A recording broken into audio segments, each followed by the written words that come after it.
Hi, everyone. We're the Good Doctors of Abbey Research. I'm Dr. Kristen. I'm Dr. Erin. We are two social science people with PhDs who adore talking about culture, both popped and lived.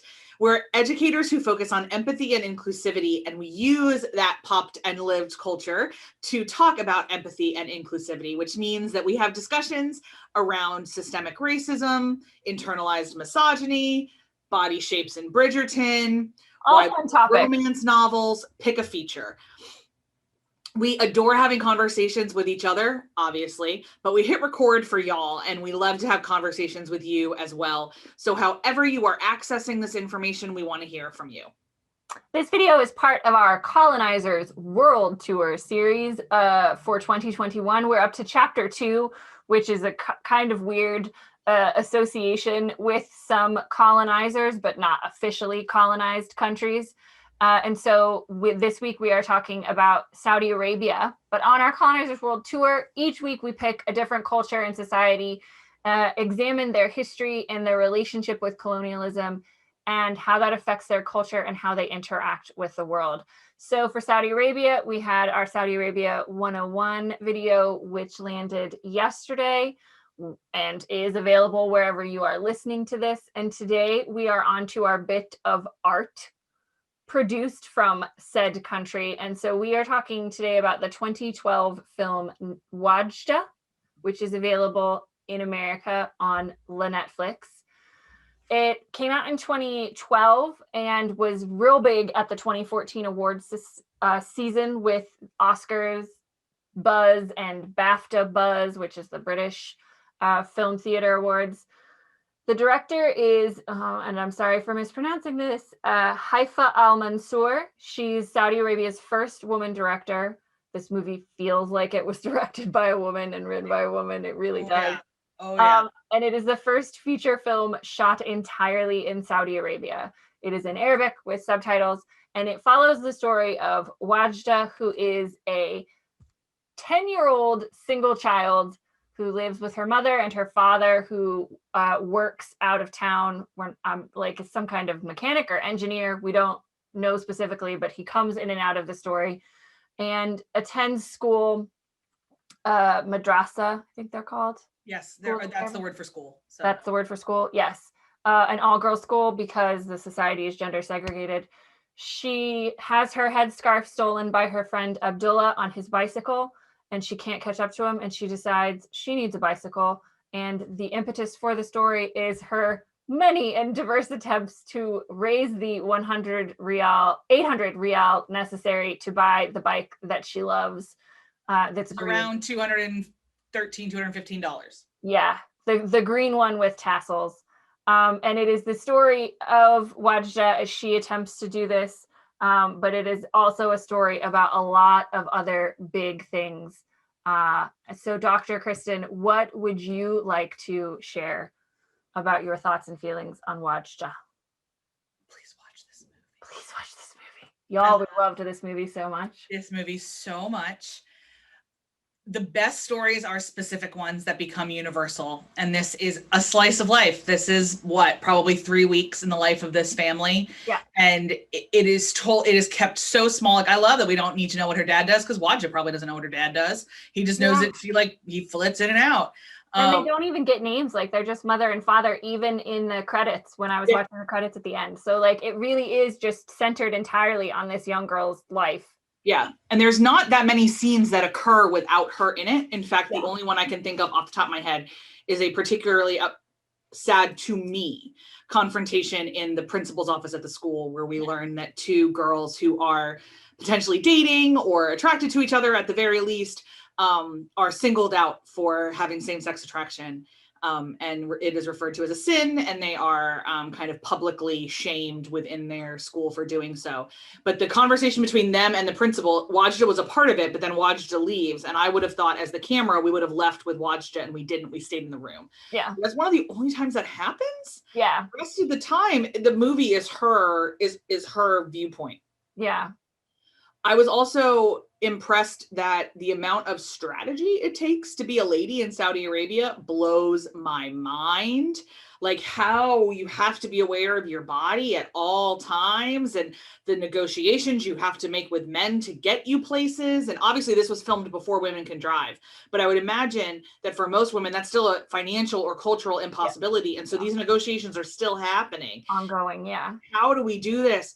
I like in giant capital letters, I went the amount of daily strategy that goes into being a lady. Yikes on trikes. I can't believe it.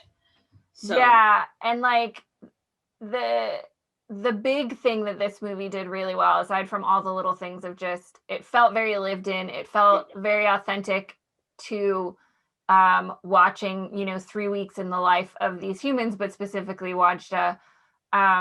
She is a girl after my own heart in that she loves Converse shoes and American pop music and does not care for authority all that much. Does not care for authority. And because of all of these things, she doesn't quite fit the mold for what specifically the principal at her school is trying to make these young Muslim Saudi Arabian women into. Yeah. And it deals a lot in big ways with small examples, which is an important thing of the ways that women are expected to conform, always expected to modify their behavior in public spaces. And she's in this transitionary period of being 10 years old. She may or may not, we don't see that she has started menstruating, but certainly other girls in her age cohort are. And that marks a change from being a young girl to a young woman in Saudi Arabian society. And her whole perspective on her gender and the way she engages with other girls and the way she engages with her friend Abdullah all has to change really quickly because of this. And it's a volatile period for her and then for her family as well, because her mother is getting blamed by her mother-in-law and her husband for not having a boy. So he is in the process of finding another wife, which is just, just cookies on the plate. Looks like fun. But I think all of the kind of gender dynamics that are specific to Saudi Arabia, but also universal in a lot of ways to a lot of women's and girls' experiences around the world, regardless of ethnicity or religion, was, I thought, the shining point of this movie and what made it so empathetic. It wasn't preachy. It wasn't trying to make a statement emphatically either way for what it is, how's the correct way to be a woman. It wasn't judging Saudi Arabian society in a harsh way. It was done with a lot of love, that it's complicated and women are complicated. And, And so you may hate the abaya, but it's clearly a really big deal to Wadjda's mom when it's time for Wadjda to wear an abaya.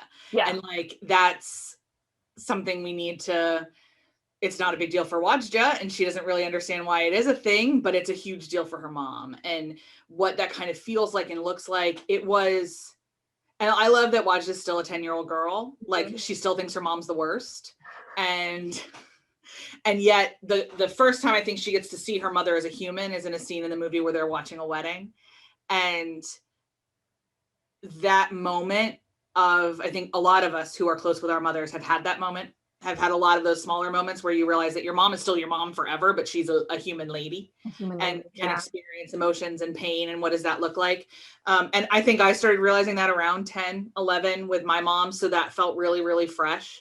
Yeah. There's a lot of the specific religious stuff in this that specifically comes with the Wahhabism that is prevalent in Saudi Arabia, the specific way the Quran is treated and talked about, the specific kind of way that school happens is very Saudi, all of those kind of things. But more than anything, this is the story about a 10-year-old girl who wants a bike. Yeah. That's it. It's what it comes down to. And this is a great example of one of those times where you'll find a great movie if you can just read 10 inches of text. You can't recommend this one enough. Yeah. And I think I remember rode bikes a lot when I was a kid, as a lot of kids do. But my hometown was a big had a really great bike path, and my dad was a big cycler, so we biked everywhere.